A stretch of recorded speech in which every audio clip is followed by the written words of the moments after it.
muda huo kama Mungu tu. Nikasema bwana itavukuwa na hiyo na liwalo na liwe. Ndio chanzo cha mimi kuingia Chaka Chaka. Okay. Kwanza kufanya show za Chaka Chaka. Simeelewa vizuri. Ndio nikaenda kufanya show, nashukuru Mwenyezi Mungu kama nimepata riziki, kamsaidia mama akapona akawa sawa, lakini pia ikawa kesi. Kesi na label. Kesi sasa na label. Naelewa. Wewe nafikiri leo alinitumia voice note. Akaniambia kwamba sitakuona tena hapa studio. Yani sitakuona yani kabisa. Akanitumia na message pia akaniambia kwamba wewe unaona kama mjanja. Na hii simu hii kuna siku utaipiga sana. Utapiga sana. Yani mdogo wangu utakuzingua akaniambia hivyo. Kwa mimi kama binadamu nikaogopa. Elewa? Nikasema nikirudi kwenye lebo sijui labda wamenipangia nini au wanafikiria nini, kwa sababu sisi binadamu unajua. Mtu anaweza kawa anafanya tu muziki lakini upande wake pili simjue. Watu wanaishi na privacy zao nyingi sana. Kwa mimi ikaniogopesha kama msanii, nikasema anyway acha mimi niendelee kufanya hizo show nipatie riziki. Naelewa vizuri? Kwa sababu tayari sina njia nyingine tena kupata kipato. Kabidi mimi niendelee kufanya. Ndio maana kama muda mrefu sana nikafanya shows nini na nini. Nikafikiria ngasema tafanya show mpaka lini? Natajika nitoe kazi, nitoe nini. Ngoma ziende, watu waendelee kunisikia kama mara kwanza. Walikuwa wanaendelea kunisikia. Kabidi tena mimi niseme acha nimtafute bro. Bado una imani naye? Nikasema acha nimtafute bro. Labda kama nimkwaza sana, nimuombe pia radhi. Unaelewa vizuri?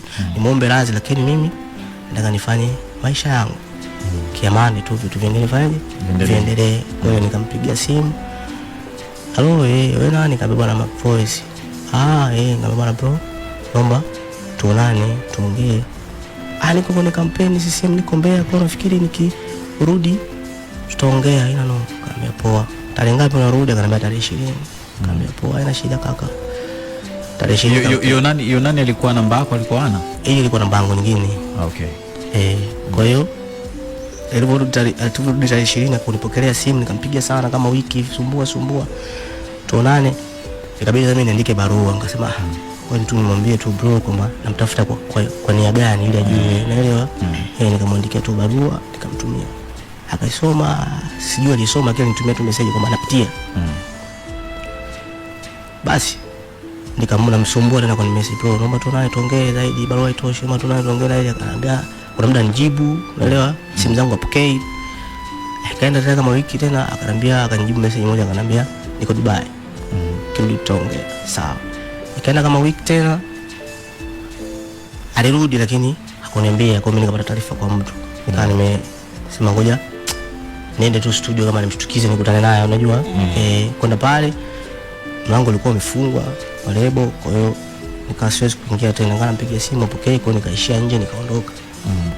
Basi ikaenda tena kama wiki tena, apokee simu namsumbua ndo akaja akaniambia John niko studio. Nikaenda pale. Kwenda pale akamwambia mimi naenda kasino, kwa muda kuongea na wewe mwingi sina, kwamba tuongee kwenye gari tutamalizana huko mbele kwa mbele. Nikamwambia poa, sawa kaka, haina shida. Kwa tulikuwa mimi yeye Mzava na Doni. Sasa kilichokuwa kimeniuma zaidi mpaka kanitoa chozi. Mimi nimemfuata bro kwa wema kwamba namuomba anisaidie, lakini bro ananirekodi. Naelewa kaka? Ananirekodi alafu yeye hajui kama mimi najua ananirekodi. Si unaelewa?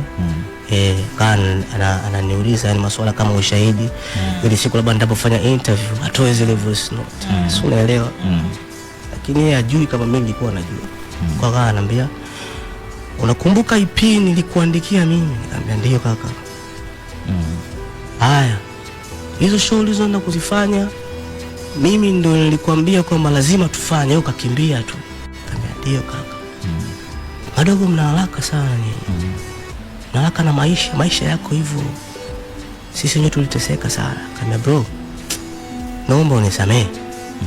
Najua labda ni shida zangu na ziki zangu ndio zilifanya labda mimi nikaamua kuchukua ule uamuzi. Bro, nilikuwa na shida sana mdogo wako. Naelewa? Kwa naomba uniwie radhi, unisamehe kaka. Kwa ila kikubwa tu naomba bro unibariki mdogo wako, uweze kunipa vitu mimi nikafanye muziki wangu nikaendelee kaka kiamani, ili hata siku naweza kumwambia bro bwana vipi nyimbo naomba tufanye kaka, unajua amani ya hivyo, unajua mahusiano bado yaendelee, kwa sababu mimi bado napambana tu. Yani kusema kwamba nimefika ile sehemu kubwa no bado sana. Naelewa sijui.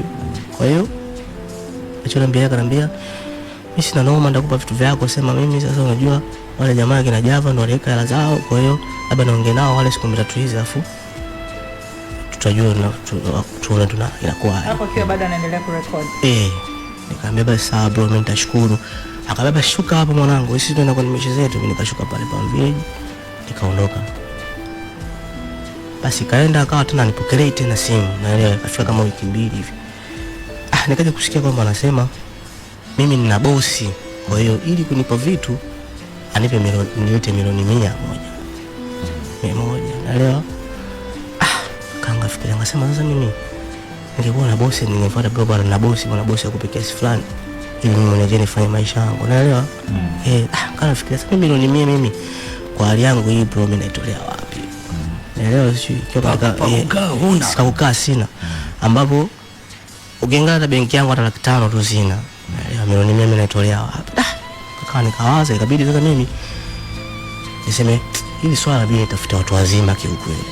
Mimi kama mimi naona bro hatuwezi kuelewana, naelewa. Kabisa sasa mimi nifikirie kwa jinsi gani naweza nikaenda Basata. Kaenda Basata, fika pale Basata kuna bora sisi ni mdau wetu sana. Kwa hiyo labda wewe jisajili ndio tuweze kuisimamia kesi yako, kwa sababu sisi hatukujui kama msanii, kwa sababu hatukujui kama ushawahi kujiandikisha.